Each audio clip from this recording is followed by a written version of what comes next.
Morning guys. Nandito tayo sa kabundukan ng France. Ayan ang yung truck natin, oh.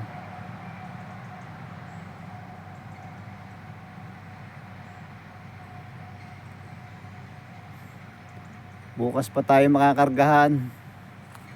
Bukas pa naka-schedule yung ating loading.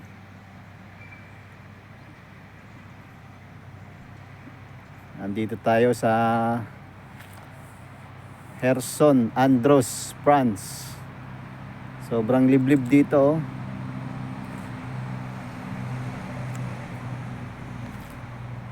Ayan guys, yung pagkakargahan natin, oh.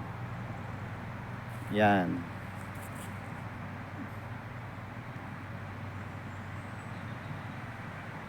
Herson, Andros, France.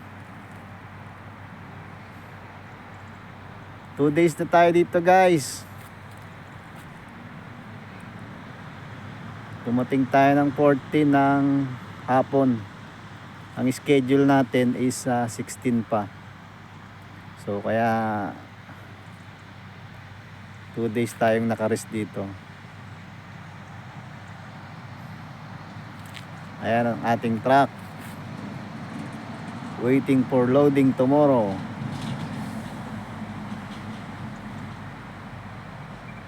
Nasa bundok talaga, oh. Okay guys, thank you for watching. Bye bye.